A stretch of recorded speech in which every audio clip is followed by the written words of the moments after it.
Epilogue, Noble Sinclair.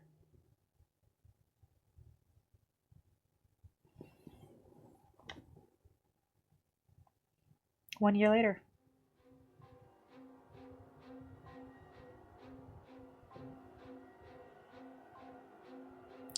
The book is almost warm in my hand. It's a pristine volume fresh off the printing press. Paperback, though I would have preferred hardback. Been a while since I last published a book. Years. The few fans I have probably thought I disappeared off the face of the planet. I did, in a way.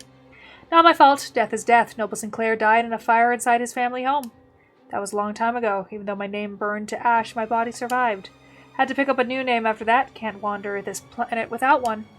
This body went on living for quite a while with a new name. I even grew to like it. Then the strangest thing happened. Another fire inside a morgue. This time the new name went up in flames. Oh, good lord. My body survived. Again. Fate? Don't know. Felt a bit lost after that. Felt a bit unlike anybody. I decided to pick the old name back up, dusted it off, pinned it up on my chest. Noble Sinclair. It always suited me. Mother gave it to me after all. This time, I didn't want to completely disregard my existence. The time spent as another man, too much happened.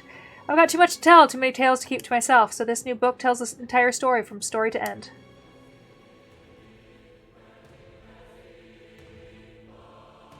I was right, he's alive. Wasn't easy typing page after page with only one arm. One of the most taxing and challenging things I've ever attempted. But now it's done.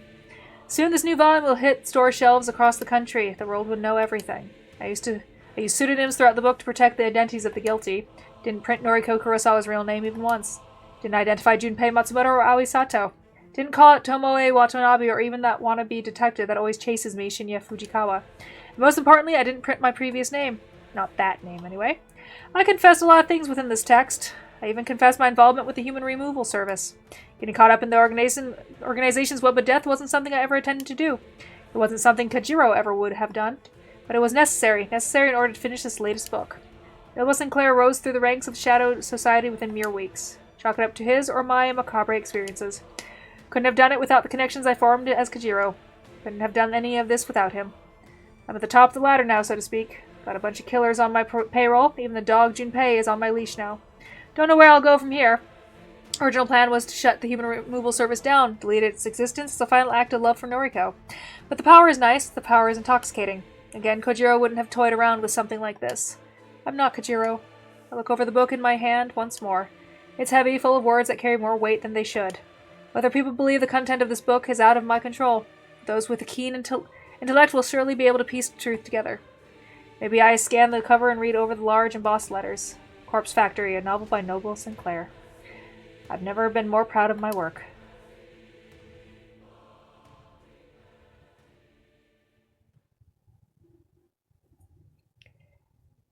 We didn't even get the true ending, so now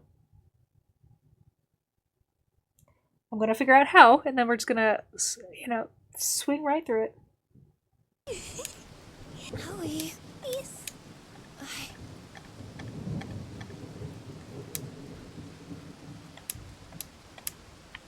Come on, give her some space. It's like the last time I pursued her relentlessly. The best thing to do is give her space, let her sort out her own thoughts. She'll talk to me when she's ready. I just need to be patient with her. Okay. It's Aoi, of course it is. Noriko. The girl bursts into tears, her sobs reverberating through my ears. I can't do it anymore. I know. All my life people have abused me. Taken advantage of me. What did I do? What did I do wrong?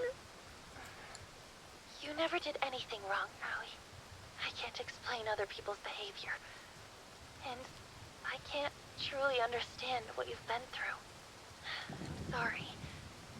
I know that's not what you want to hear. What do you do when it all gets too much, Noriko? Me? Well, I mean, you know me better than anyone.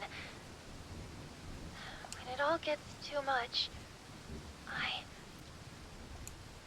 I run, I hide away, I tuck myself in my apartment and swear to never leave the safety of its walls. Put it this way. I don't deal with things as well as I should. Me neither. When things get overwhelming, my mind feels frazzled, and everything just gets worse and worse. I get caught up in little rituals, little habits, and I can't break free. I can't tear my mind away from the repetition, from the endless doubting and second guessing. I know. I can't keep going like this. Something has to change. As much as I want to help you, this is something only you can do, Aoi. Yeah. But if nothing else, I'll always be here for you. Whether you want to break down and cry on my shoulder, or use me as a punching bag, or just vent to me, I'll be here. Noriko, thank you. I think you finally understand. I'm trying, girl. I really am. I'm going to make a change. I'm going to quit my stupid job and join you at work on Monday. I promise I am going to get through this. I know you are. I never doubted you. Thank you. I'll talk to you later. Okay? I really hope this decision doesn't change the whole story, and I'm like, oh shit, I gotta read everything I'll again? look forward to it. So I'm hoping she doesn't show up on Monday. Okay, now we got it. Now we're at the true ending. Yay! 3 months later.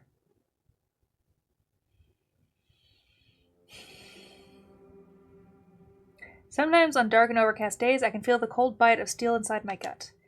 It's a phantom sensation that flickers and dissipates within moments. My doctor says it's nothing to be concerned about, but that doesn't prevent me from pulling my clothes aside to examine the skin underneath. The sight of scar does little to comfort me. I don't think I should have survived this injury. I don't think I should have walked away after regaining consciousness. But somehow I survived that encounter with Aoi. In the darkest recesses of my memory, I can vaguely recall the warmth of strong arms carrying me from the factory, carrying me to safety. Somebody saved me that fateful day, but I don't know who. Regardless, I owe them my life. My new life. A life that is actually worth something. A life that doesn't consist of skulking in the shadows and pretending to be a beautiful corpse. I look down at the empty plate before me and smile. I'm still not accustomed to the sight of a finished meal, but I'm slowly learning to love it. My stomach feels full, truly full, not just full enough like I used to force myself to believe. I put on 4 pounds recently, 4 good, healthy pounds. My cheeks glow with vitality, and my skin is no longer the sickly color of ghastly flesh. The waiters at this restaurant are probably getting sick of seeing me here every other day, but I don't mind. I eat well here, and I've learned to cook at home, too. Tomoe, of all people, taught me how to prepare dinner. I never expected to study culinary arts under someone like her, but she has a knack for bringing out the flavor in food. She says she picked up a few things from years of caring for her kids' siblings. I'm learning a lot from her. I push my plate to the side and take a sip of water. Time to pay the bill and get going. There are things to do tonight, after all. Months have passed since the last time I stepped foot on these cursed grounds. The wafting stench of decay invades my nostrils and threatens to make me spill the contents of my stomach on the asphalt. It's a stench that I was once completely accustomed to. Now it's a sickening reminder of the people I used to be not so long ago, of the person. I didn't want to come here tonight. I didn't want to come here ever. Yet here I am. Call it a hunch, or a premonition, or just a bad feeling, but some part of my mind urged me to visit this place after receiving a strange text this morning. A text message that seemed both alien and familiar in the same time. A solitary word decorated the contents of the message. Goodbye. But what drew my attention the most was the image attachment, a photo of a young woman. A young woman bent over backwards, her face obscured by matted hair and blood, and her chest exploding open from the inside. The young woman in the photo was me. It was an image of my own corpse. The craftsmanship was excellent. The cadaver used to replicate my body looked just like me.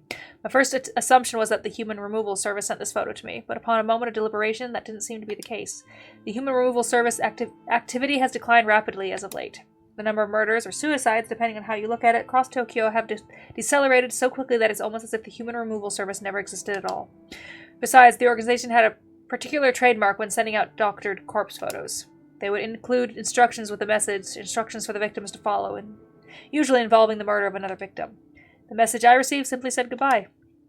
My corpse photo feels personal. It's typical of a work I used to perform. It's almost as if somebody took over the identity of Corpse Girl, the role that I once filled. But that's crazy, isn't it? I take a deep breath and stride toward the factory's entrance. I almost choke as I breathe in the thick air. The stench of death hangs like smoke inside the factory. This place looks as it did when I was last here. The notable exception are the fresh cadavers displayed here and there upon the warehouse racks. Somebody is living here. Somebody is continuing Corpse Girl's work. And somebody thought it would be wise to target me as a victim. Me, Noriko Kurosawa. Somebody made a fatal mistake. Animalistic instinct rises with me as my legs move with purpose. My feet claw at the damaged concrete ground with every step. I'll kill the new Corpse Girl. I'll kill her and bury her. Enough is enough. I'll end the cycle of death that I started so long ago. Who are you? A meek voice slinks through the darkness, tugging aside the veil of silence ever so gently. I concentrate hard in order to identify the direction it came from. If I'm taken off guard, even for a second, it may be my end. My left. The voice came from my left. I spin on my heel and immediately feel bile rise in my throat. May I help you with something? What the fuck is this? My name is Noriko. Noriko Kurosawa. It's nice to meet you. What's your name? Aoi? Is that you? I feel like I'm looking into a twisted mirror. The girl before me is not me, and yet... Are you here to buy a corpse? I have plenty on display. You can browse as much as you like. But that one on the end of the rack is reserved. Sorry. She runs her grimly hand through her unwashed hair and scratches her scalp violently. A fleck of spittle drips from her lower lip as her eyes glaze over. This is Aoi Sato. Despite the hair and makeup and the clothes, my old clothes, her voice is the same as I remember. Knock it off. You're scaring me. Who is Aoi? Is that your name? Well, it's nice to meet you, Aoi. My name is Noriko. A moment of clarity brings immediate understanding. Just like I was torn between my own identity and that of Corpse Girl, Aoi has become me. But her transformation hasn't been kind to her. Any recognition of her previous self has vanished. She doesn't even know her real name. After everything I've been through, I should be more forgiving to someone struggling with their identity. I should be understanding and sympathetic. Aoi, Noriko, gasps for air as my fingers clench her throat. I ram my knee into her stomach and smash her into the warehouse racks, causing several stiff cadavers to crash to the ground around us. Stop! Aoi has lost herself. She has discarded all remnants of who she once was. I'm fine with that. I can almost relate to it. But I am Noriko Kurosawa. I have reclaimed my true self, and I won't let her become me. I am Noriko Kurosawa. And this bitch that stabbed me and left me for dead will not take my life away from me. Die! Die! I press Aoi against the steel racks and feel something within her frail body either bend or break. Her dull, tired eyes begin to droop, and her hands scratch at my wrist to suddenly give up the fight. I realize I'm panting heavily as I clutch her neck. Her own ragged breathing synchronizes with mine, and it's almost as though we are one person. No, she is not me. Are not me! I scream and feel my fingernails puncture her skin. My fingers pierce her neck and drill into her flesh, stopping only when they clasp tightly around her spinal column. With all the strength I can pull from within me, I twist my arm and throw Aoi to the blood-spattered concrete. She hits the ground unceremoniously, her lightweight body barely making a sound as her vacant dead eyes stare up at the cracking ceiling.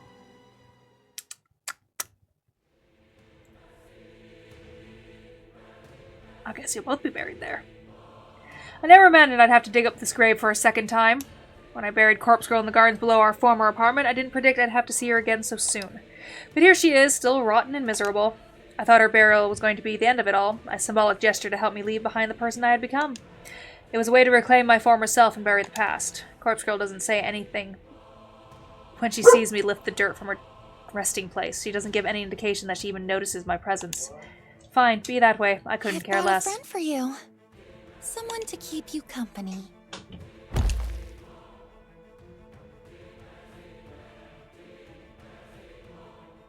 With a great deal of effort, I hauled the body of Aoi, into the narrow pit and let it collapse behind Corpse Girl. The girl in my old clothes seems to cuddle up to her new companion. It's almost fitting that the person who became me should rest internally beside the person I had tried to become. I think I can rest easy knowing that they're both in the ground. I think nothing further can prevent me from being Noriko. Suppose I should say a few words. You were my best friend, Aoi, and I'm sorry I couldn't save you. I'm sorry that I only ever wanted to save myself. I hope that you at least found some happiness by becoming me. Goodbye. I clutch the small shelf in my hands and begin to fill in the makeshift grave. Dirt and rocks pile into the pit slowly. I mistake the faint howls of the wind as a final moan from the girl I once knew as Aoi.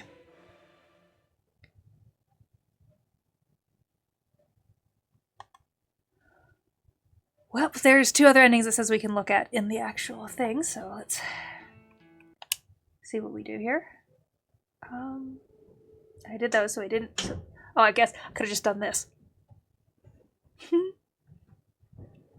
We didn't see this one, though. Ending C. Hell. Nariko Kurosawa.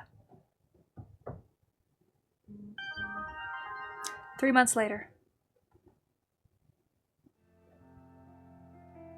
Good morning. Sorry I'm late. I make a quick apologetic bow to my coworkers before hurrying over to my desk. No one seems to bother about my tardiness. A few people offer a raised eyebrow, but they quickly return to their own work. I take a seat at my workstation and switch my computer on. I words to life and I organize my belongings. From my handbag, I retrieve some key items. First is my canned coffee, still ice cold thanks to the convenience store's powerful refrigeration. Second is my headphones. I can't complete a day of tedious data entry without listening to music. Last but not least is my phone. The screen is a little cracked and the protected case has seen better days, but it's invaluable to me.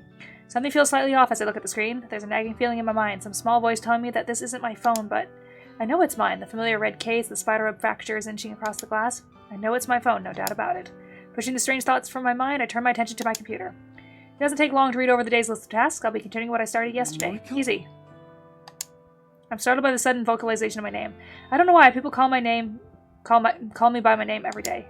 Oh, don't they? Hello, Fujikawa.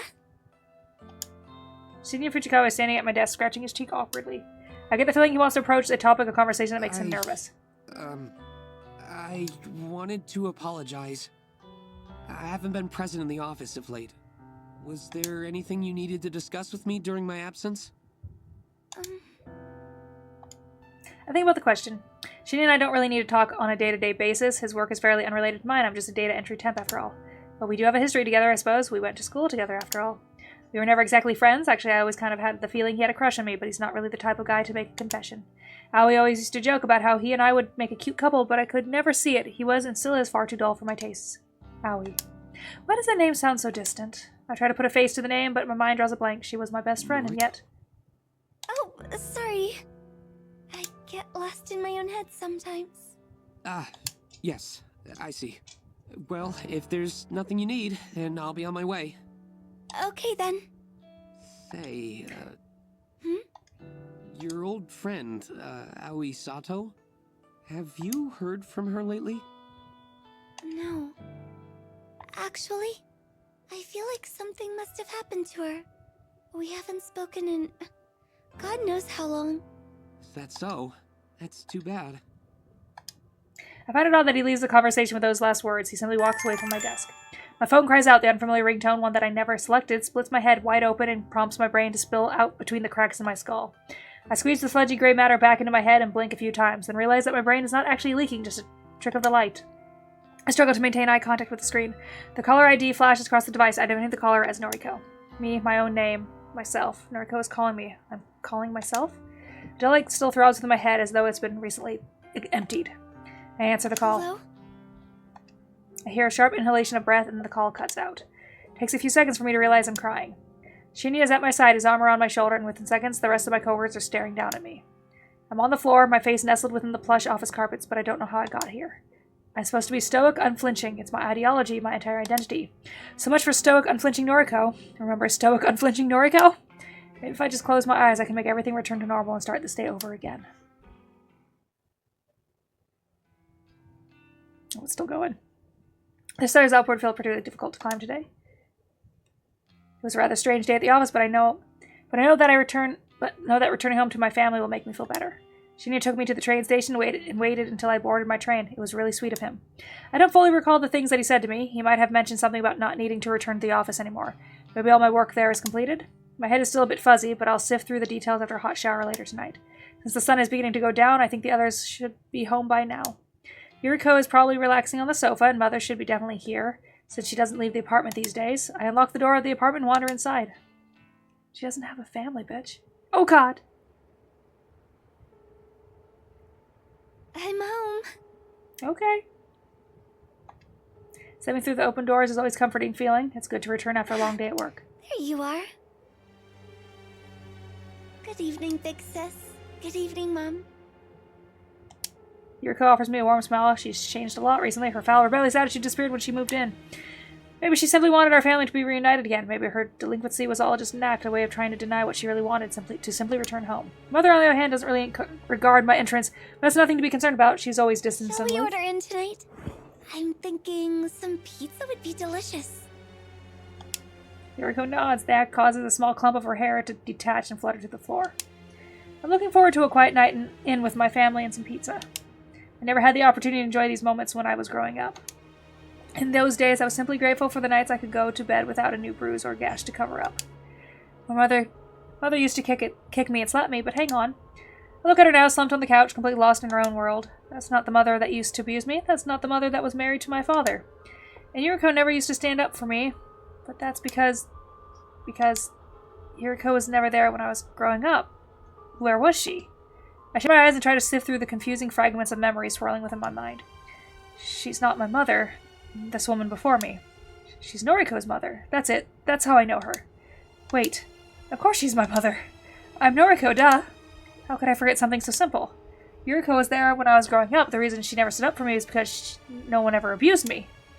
God, I don't know why I get so confused and frazzled like this sometimes. I smile at my loving family and clap my hands together. I'm going to order dinner. Is everyone happy with barbecue pizza?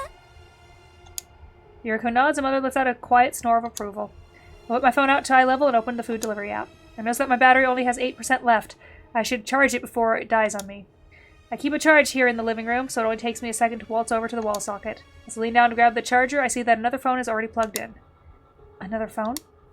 The case is blue, and the screen doesn't have a trace of damage on it. Whose phone is this? I nervously tap the screen and see a lift in noise notifications. There are a lot of messages from someone named Junpei. Junpei. It's a name that doesn't ring a bell. I check to see if the phone is unlocked by pressing my thumb against the home button. Strangely, my fingerprint unlocks the phone instantly. My fingerprint? But this isn't my phone. This can't be my phone. The messages from Junpei all open in quick succession. Babe, good news. Hit me up. Waiting for you. Coffee today? Are you mad at me? Talk to me, my little cherry blossom. I miss you. Did I do something wrong? That splitting sensation inside my skull returns as my eyes devour the contents of the never-ending string of messages. I feel like I know this person, but I can't picture a face. I can't picture any scenario in which we have ever met or spent time together. Why does he speak to me in such a familiar way? Wait, he's not speaking to me. Of course, this isn't my phone, so these messages were never intended for me. I throw the phone aside, happy to have broken free of my concern. It doesn't matter who the phone belongs to, it's not mine, so I don't have to deal with it. I plug my own phone into the charger and feel relieved as I watch the battery icon slowly fill up. Mom, Yuriko, I'm going to go take a shower while my phone charges. I'll order dinner after that. I promise. Thank you for being patient. For the first time in a while, Mother actively responds to my voice. Noriko? Her head lifts slightly and she regards me with her dull eyes. Mom? Where am I? You're not Noriko. A bead of sweat forms on my forehead, and a shiver crawls slowly down my spine like a spider. Her firm, accusatory tone immediately chills me to the bone. Of course it's me, Mom. It's me, Noriko. No. You're... Where am... Panic settles in her delirious face. I don't exactly blame her for being scared and confused. She's been in a near vegetative state ever since her attempted suicide. But for her to not recognize me, for her to forget what her own daughter looks like, that's inexcusable, unforgivable. I'm Noriko, damn it. I fall to my knees, the sweaty, throbbing, aching pain in my skull reaching a crescendo, threatening to blow my brains out across the living room. Noriko!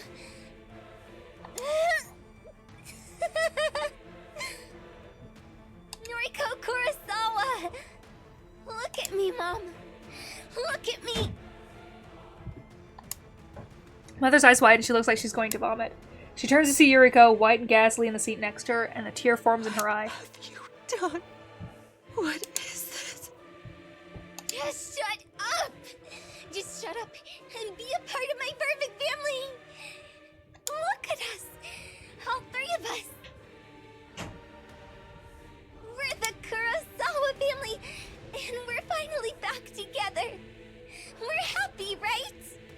We're happy! Still on my knees, I slowly lower my head to the ground and let it rest on the soft carpet. I barely register the sound of the door behind me opening slowly. After the creaking hinges come to a rest, a strong voice floods my ears. Harold. Uh-oh. You're Noriko no longer. Got work for you. The source of the voice wanders toward me and towers above my face down form. He said I'm no longer Noriko. Can my identity just slip away so easily? Can it vanish into thin air like it was never truly a part of me? No. I will always be. I am Noriko! I leap to my feet and launch myself at the man who dared to enter my apartment and tell me that I'm not truly who I want to be. I barely catch a glimpse of his face before he pummels me in the nose with a broad fist. I'm on the floor again in an instant, the dizzying lights above me spinning in my blurred vision. Get your things. We're cleaning up after Corpse Girl's mess.